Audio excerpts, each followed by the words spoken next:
Ele era tão rápido que ganhou o apelido de Borrão Brasileiro. Passou por várias dificuldades até finalmente chegar ao maior palco de basquete mundial. Se tornou o único brasileiro a conquistar um prêmio individual na NBA. Hoje venho te contar sobre um dos mais talentosos e icônicos jogadores de basquete brasileiros da história.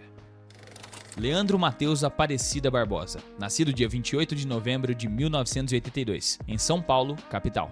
Ele cresceu em Jaraguá, um bairro periférico da grande capital. Apaixonado por esportes desde os 3 anos de idade, Leandro sonhava, assim como milhões de brasileiros, em um dia se tornar jogador profissional de futebol pelo Corinthians, já que seu pai era torcedor do clube e tinha levado o pequeno Leandro para assistir o seu time no Pacaembu. Pelos problemas financeiros dentro de casa e a dificuldade de conseguir uma chance em grandes clubes, o pequeno Leandro nunca teve oportunidades no futebol. Porém, seu irmão já treinava basquete, e um belo dia, apenas para tirar Leandrinho de casa, que era uma criança muito arteira, e dar um pouco de sossego para Dona Ivete, sua mãe, Arthur, que é o seu irmão, o levou para acompanhar os seus treinos de basquete. De tanto assistir, torcer e aprender a jogar com o irmão mais velho, Leandrinho rapidamente demonstrou um talento e facilidade para converter cestas. Se encantou pelo esporte da bola laranja e pouco tempo depois começou a treinar no Parque Continental Clube, em Osasco. Nessa época, dividido entre ajudar os seus pais que trabalhavam na feira e treinar basquete, aos 5 anos ele se tornou um jogador federado.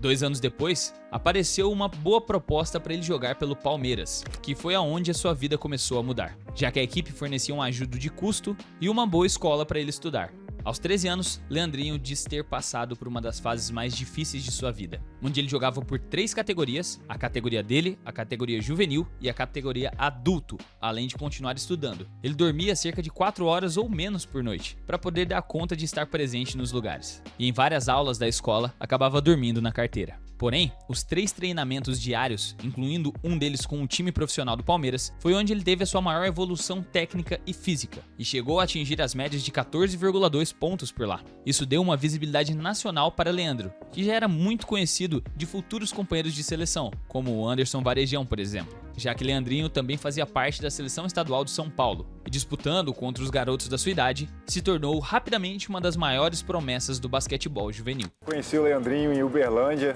numa seleção, que eu estava pela seleção do Espírito Santo e ele pela de São Paulo, a gente ficando no mesmo hotel lá, no refeitório ali. Todo mundo já falava dele, que era uma promessa e ninguém estava mentindo, né? Se tornou esse jogador tão vitorioso, com muitos títulos e muitas conquistas na carreira dele. Após bons anos com o Palmeiras, em 2001, aos 19 anos, surgiu o interesse do Clube de Basquete Bauru. Por lá, Leandro continuou sua evolução, principalmente como armador. Ele já sabia pontuar muito bem, mas agora, mentorado pelo novo companheiro de time, Raul Filho, que é pai do nosso conhecido Raulzinho, e o coach Guerrinha, ele aprendeu a ler o jogo e achar mais os seus companheiros. Em sua temporada de estreia pelo Bauru como profissional, cravou 15,8 pontos, 6,4 assistências e 1,7 roubos de bola. No ano seguinte, em 2002, foi o cestinha da competição nacional, com 29,8 pontos, 7 assistências e 4 rebotes, liderando a equipe do Bauru para o título nacional CBB.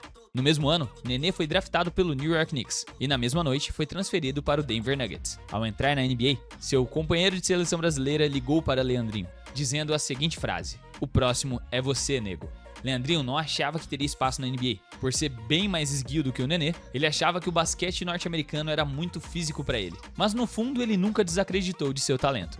O primeiro ano de Nenê foi tão impactante na NBA que serviu para abrir os olhos dos scouts norte-americanos para os talentos que jogavam na Liga Brasileira, principalmente de um time que já tinha a tradição de dar chances para estrangeiros, como o San Antonio Spurs. Outro fato muito importante sobre a visibilidade de Leandro Barbosa foi em 2002, no Campeonato Mundial de Basquete. Leandrinho já estava presente na seleção nacional desde os 16 anos, mas aos 20, esse Mundial de Basquete foi diferente, porque ele aconteceu lá em Indianápolis, nos Estados Unidos, e foi a vitrine que fez com que os olhos dos gringos brilhassem ao ver Barbosa voando em quadra. A velocidade de Leandrinho, somados com seus 1,92 de altura e a incrível envergadura de 2,10 metros, não passou despercebida no ano seguinte. Em 2003, ele passou um tempo de preparação com nada mais nada menos que o 5 vezes campeão da NBA, Ron Harper, e se declarou elegível ao draft da NBA. Ele treinou muito, levantou muito peso, se habituou com as medidas de quadra e as regras da NBA e foi convidado para treinar com 15 equipes que tinham interesse em recrutá-lo. Para finalmente, no dia 26 de junho, um dia lendário que não só colocou nomes como LeBron James, Carmelo Anthony, Dwayne Wade e Chris Bosh na NBA como um dos melhores jogadores brasileiros de todos os tempos, como a 28ª escolha geral do draft de 2003. The NBA champion, San Antonio Spurs, select Leandro Barbosa of Brazil. Ao invés de integrar a equipe texana, que havia sido campeã, na mesma noite do draft, Leandrinho foi trocado para o Phoenix Suns. Ao chegar no time do deserto, Leandrinho não acreditava no que via. A estrutura do Suns era tão fora da realidade dos clubes brasileiros de basquete que ele se dispôs a dormir no vestiário da equipe. He came in, he spent the night in the locker room. He would not leave. He slept on the floor because he was so excited about putting his uniform on. He slept on the floor. E foi ali que floresceu seu amor pelo Phoenix Suns e pelo basquetebol na NBA. A humildade e a simpatia de Leandrinho fez com que ele se tornasse um queridinho da torcida em muito pouco tempo. Assim como um dos mais queridos de seu veterano, Stephon Marbury, que o ajudou muito quando ele chegou ao Phoenix Suns, dando um Cadillac de presente para ele, assim como 15 ternos para que ele chegasse aos jogos. Quando eu jogava em Bauru, antes de ir embora, eu ia de bicicleta pro ginásio. Quando chegou lá, eu decidi, lá eu não tinha, mas também não tinha muito dinheiro para poder comprar um carro, então eu fui ao Walmart. E comprou uma bicicleta. Sem ter que falar nada, não precisava falar nada de língua porque eu também não falava. Peguei a bicicleta, coloquei a mochilinha e fui lá pra Fini, pro ginásio. Aí cheguei lá no ginásio, aí tinha Ferrari, Hammer, Lamborghini, Mercedes. E coloquei a bicicleta do lado. Magrelinha. Encostada na parede. Magrelinha. Deixei a bicicleta parada na parede e fui treinar. Eu sempre era um dos últimos a sair porque eu não estava acostumado com o treinamento, então eu ficava exausto. Aí cheguei lá, a bicicleta não estava lá, todo mundo já tinha ido embora. Aí eu falei, caramba, eu tinha deixado aqui, alguma coisa aconteceu. Aí fui lá falar com os técnicos, com um portunhol que não saía nem português nem espanhol, que eu não falava a língua. E tentei me comunicar com eles para perguntar onde estava a bicicleta. Eles falaram que não sabia, aí voltei lá de novo, também não estava lá. Aí comecei a ficar bravo. Comecei a ficar bravo. Eu falei, fizeram alguma coisa com a bicicleta. E aí perguntei, olha, é o seguinte, eu deixei a bicicleta ali, eu preciso ir embora, tem treino à tarde. Qual é a brincadeira? O que está acontecendo? Aí desceu um cara lá da segurança, falou que a minha bicicleta estava no lixo. Aí eu falei, mas no lixo? Como assim no lixo? Eles quebraram e jogaram no lixo. Não pode ser. Aí começou a dar um aceleramento no coração, que eu fiquei muito... Falei, peraí, tá errado. Como que jogaram na bicicleta? Não, comprei com o meu dinheirinho ali. Não é possível. Não, mas é o seguinte, eles deixaram uma coisa pra você. Eu falei, o que que é? Aí me deram uma chave. Eu falei, mas o que que é isso? É uma chave, aí eu não sei o que que é. Aí eu apertei o alarme para ver o que que era, né? Apertei o alarme, aí tinha um Cadillac lá parado, com roda, bonito pra caramba. Mas sem motorista dentro, você ia ter Sem que se virar. motorista, sem motorista, Pô. bonitão. Aí quando eu apertei o alarme que eu falei, não é possível, não é possível. Mas de quem que é esse carro? O time que me deu? Não. Te deram de presente. Aí quase que eu chorei, aí segurei o choro, mas acabei chorando. Aí depois que eu apertei o alarme, saiu todo mundo, aí começaram a bater palma, e falaram que era pra mim e tal. Que legal, né? Mas no outro dia eu fui lá e comprei outra bicicleta. O time do Phoenix Suns nessa época estava em fase de transição. Em sua temporada de 2003-2004, ele teve uma boa minutagem de quadra, aproximadamente 21 minutos sendo titular em 46 dos 70 jogos que disputou, principalmente após a saída do seu querido veterano Stephon Marbury, que havia sido negociado para o New York Knicks. Leandrinho contribuiu com 7,9 pontos, 2,4 assistências e 1,3 roubos de bola, enquanto arremessava incríveis 39,5% para 3 pontos. Mas o time do Suns coletivamente ainda não estava muito bem encaixado, tanto que ficaram de fora dos playoffs com apenas 29 vitórias e 53 derrotas. Mas tudo estava prestes a mudar na temporada 2004-2005, com a chegada de Mike D'Antoni, que implantou o famoso ataque 7 Seconds, onde o Suns costumava finalizar uma jogada com 7 segundos ou menos de ataque. E também a volta do veterano armador Steve Nash, naquele time que também contava com Amar Stoudemire, Shawn Marion e, é claro, Leandrinho. Com seu estilo de jogo muito acelerado, tornou o contra-ataque do Suns uma arma letal. Toda essa combinação fez o Suns sair de um time de fora dos playoffs para o número 1 do Oeste, vencendo 62 partidas e apenas 20 derrotas. Steve Nash foi eleito MVP e Mike D'Antoni o técnico do ano. enquanto Leandrinho se tornou uma peça fundamental como sexto homem dessa equipe, responsável por ajudar na pontuação vindo do banco de reservas. Aquele time do Suns foi muito bem nos playoffs, passando de 4-0 pelo Memphis Grizzlies e de 4-2 do Dallas Mavericks, mas acabaram perdendo em 5 jogos para o San Antonio Spurs nas finais de conferência. Agora, com ele que se tornou seu melhor amigo Steve Nash na armação, Leandrinho vinha do banco como um ala armador e se preocupava muito mais em contribuir naquilo que ele mais gostava de fazer, cestas. Sua terceira temporada foi onde ele quebrou a barreira dos 2 dígitos, atingindo 13,1 pontos por jogo, 2,6 rebotes e 2,8 assistências, enquanto arremessava incríveis 44,4% para 3 pontos. O Suns foi o segundo colocado no Oeste, com 54 vitórias, mas se viram pelo segundo ano seguido eliminados nas finais de conferência, agora para o Dallas Mavericks. Sua quarta temporada, 2006-2007, foi onde Leandrinho teve as maiores médias de sua carreira, contribuindo com 18,1 pontos, 4 assistências e 1,2 roubos de bola, e excelentes 43,4% para 3 pontos lhe renderam o único prêmio individual ganho por um brasileiro na história da NBA, o de sexto homem do ano. É um título muito importante para mim, é um grande objetivo que eu tinha e um sonho também conquistado. Estou muito feliz. O Suns chegou à memorável marca de 61 vitórias. O time era incrivelmente talentoso, mas se viram diante de mais uma eliminação para o San Antonio Spurs nas semifinais de conferência. Aquela do famoso empurrão de Robert Horry para cima do Steve Nash. Nas temporadas que estavam por vir, Leandrinho continuou sendo uma peça fundamental no Phoenix Suns. Por mais 3 temporadas, vindo com médias de 15,6 pontos em 2008, essa temporada inclusive ele ficou em segundo na disputa de sexto homem, perdendo por 3 votos apenas para Manu Ginobili, com 14,2 pontos por jogo em 2009. Nessa temporada inclusive ele estabeleceu seu recorde de carreira em uma partida em que ele fez 41 pontos numa vitória de 140-118 sobre o Oklahoma City Thunder e fez 9,5 pontos de média em 2010. Mas os Suns infelizmente não voltariam aos grandes palcos das finais, sendo eliminados na primeira rodada em 2008, ficando de fora dos playoffs na temporada 2009 e caindo na semifinal de conferência em 2010.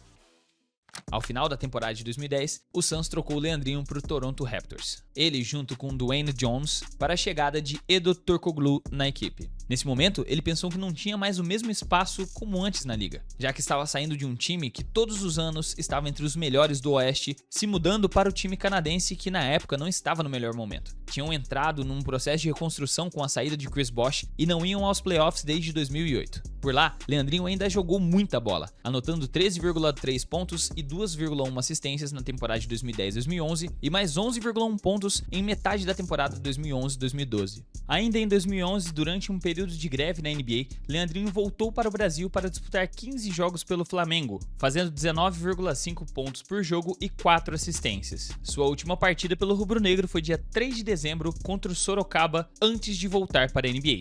De volta aos Estados Unidos, o jogador atuou metade da temporada pelo Toronto Raptors. Mas o time do Raptors estava no meio dessa reconstrução, onde o foco deles era montar um elenco em torno de DeMar DeRozan, e decidiu trocar Leandrinho para o Indiana Pacers por escolhas de draft. No Pacers, ele se viu num forte candidato ao título. O time era excelente, tinha Paul George, Danny Granger, David West, Roy Hibbert e, é claro, Leandro Barbosa. Mas os Pacers não conseguiram passar, infelizmente, pelo Big Three de Miami na segunda rodada dos playoffs. Além de que com esse grande elenco, o Leandrinho não tinha tanto espaço como na equipe anterior, e se viu presente em menos de 20 minutos por jogo durante 22 partidas vindo do banco, onde ele anotou 8,9 pontos e 2,2 rebotes por lá. Na temporada de 2012-2013, Leandrinho foi negociado com o Boston Celtics, e o time celta estava no final do período de Kevin Garnett, Rajon Rondo e Paul Pierce, e já não contavam mais com Ray Allen. E Leandrinho, infelizmente, teve menos espaço ainda do que teve no Indiana Pacers, jogando apenas 12 minutos por partida. Ele ainda estava voando em quadra, mas com pouca oportunidade. Contribuiu com 5,2 pontos, 1,4 assistências, antes de passar por uma das lesões mais complicadas na vida de um atleta. Leandrinho rompeu o ligamento do joelho. Essa lesão foi uma fase muito difícil, onde ele pensou que sua carreira teria acabado. Mas graças à ajuda de uma equipe de 3 preparadores, auxiliando o Leandrinho principalmente na parte psicológica, o incentivando a nunca desistir, ele fez uma cirurgia bem sucedida em Boston, depois voltou para o Brasil para jogar um mês pelo Pinheiros, aqui na NBB. Jogando na Liga Brasileira, ele teve uma média de 18 pontos por jogo. Essa passagem lhe deu a confiança que ele precisava para poder voltar para a NBA sem receio de sua lesão. Após se recuperar 100%, passado, na temporada 2013-2014, ele voltou para o Phoenix Suns, em mais uma equipe que se encontrava em processo de reconstrução. O Suns estava no início do período de Devin Booker, e o Phoenix, mesmo estando mais fraco do que a primeira passagem do brasileiro por lá, ainda venceu 48 partidas, mas ainda assim ficou de fora dos playoffs por conta da forte Conferência Oeste. No final da temporada regular, encerrou também um contrato de Leandrinho com a equipe, e o brasileiro foi dispensado. Sem time, mas jogando em alto nível, chegou a época do Mundial de Basquete, e antes da competição, o Brasil fez jogos de exibição contra várias seleções, entre elas o forte time dos Estados Unidos, que na época contavam com os Splash Brothers, Klay Thompson e Stephen Curry. E fazendo uma boa partida, Leandrinho provou que conseguia ainda jogar de igual para igual contra a elite da NBA. Steve Kerr, que tinha acabado de subir para técnico do Golden State Warriors, fez uma ligação para Klay Thompson e Stephen Curry, perguntando o que eles acharam de jogar contra Leandrinho, já que o Golden State estava de olho nele, e a resposta foi que o brasileiro era rápido demais para ser marcado no 1 contra 1. Com isso, ao final da competição mundial, onde infelizmente a Sérvia foi uma pedra no sapato do Brasil e nós perdemos nas quartas de final, Leandrinho recebeu duas propostas. Uma do Miami Heat, que tinha perdido LeBron James para o retorno dele para Cleveland, e a segunda do Golden State Warriors. Miami era uma cidade que Leandrinho gostaria de morar, pelo clima ser muito parecido com o do Brasil. Porém, ele já tinha uma boa amizade com Steve Kerr, que na sua primeira passagem pelo Suns era o GM da equipe, e agora o novo técnico do Golden State, também com Alvin Gentry, que tinha sido técnico de Leandrinho no Suns, com Jaron Collins, que havia jogado com Leandrinho no Suns, e com seu amigo Luke Walton, todos fazendo parte da comissão técnica. Esse foi um dos motivos que levaram ele a escolher o time de São Francisco. Inicialmente, sua função no time da Ponte Dourada era ser um veterano, mentorar as jovens promessas, ajudando o Golden State a implementar um estilo de jogo parecido com aquele 7 Seconds do Phoenix Suns na década de 2000. Tanto que, se você já prestou atenção ao Curry, parte do jogo dele, principalmente as boas finalizações com bandeja, foram mentoradas e ensinadas por Leandrinho nessa época.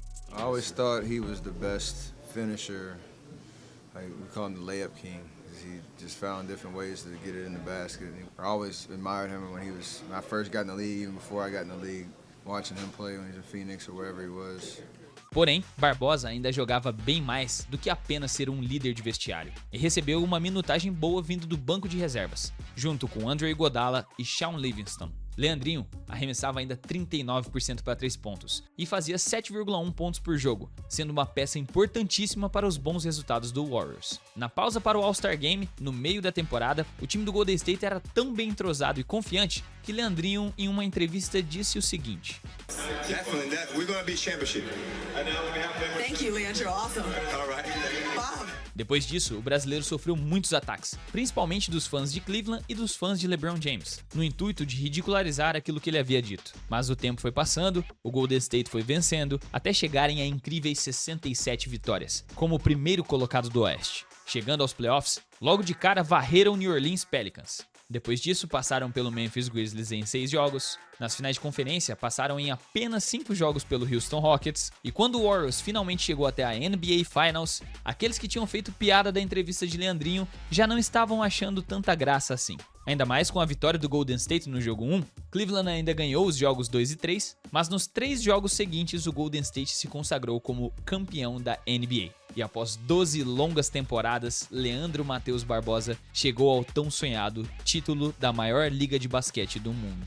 E a respeito das piadas? Então, aqueles que fizeram tiveram que engolir a seco. E viram a popularidade de Leandrinho aumentar ainda mais quando foram feitas camisetas estampadas Leandro Knows, que pro português seria tipo Leandrinho sabe muito. Na temporada 2015-2016, Leandrinho entrou mais uma vez para a história da NBA, contribuindo para as gigantes 73 vitórias e o recorde de temporada regular do Golden State Warriors. Esteve presente em mais uma final de NBA para o seu currículo, enfrentando de novo o Cleveland Cavaliers, onde, para a infelicidade de Leandrinho e de nós brasileiros, o segundo título não veio, mas foram as melhores e mais disputadas finais da NBA da história, em minha humilde opinião. 7 jogos de tirar o fôlego. Para a temporada de 2016-2017, o Golden State, que já estava tendo vários rumores, decidiu por fim trazer Kevin Durant. E para poder que isso se concretizasse, a equipe precisou fazer cortes. Um desses foi Leandrinho, que voltou ao time que o revelou, o Phoenix Suns. Aquela foi a sua temporada de despedida das quadras da NBA, de uma longa e vitoriosa carreira de 14 temporadas na maior liga de basquete do mundo, mais de 9.000 pontos, um título da NBA e o único prêmio individual de um brasileiro na história.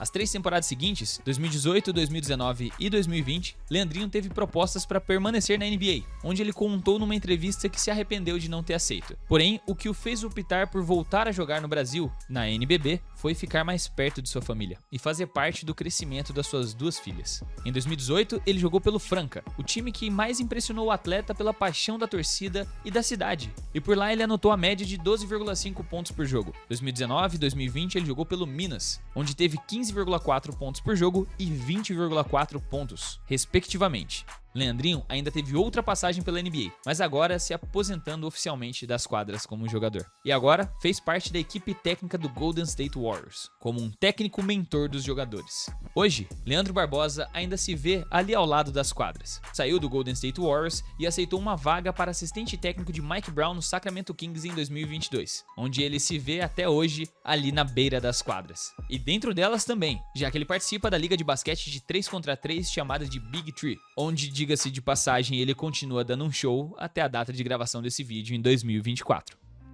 Um garoto que saiu da periferia de São Paulo, conquistou o mundo com seu talento, carisma e humildade. Se transformou simplesmente numa lenda do basquetebol brasileiro. Inspirou e continua inspirando milhares de amantes do basquete. Este vídeo é apenas uma singela homenagem e agradecimento a tudo que fez Leandro, o Brazilian Blur Barbosa, o nosso eterno Leandrinho.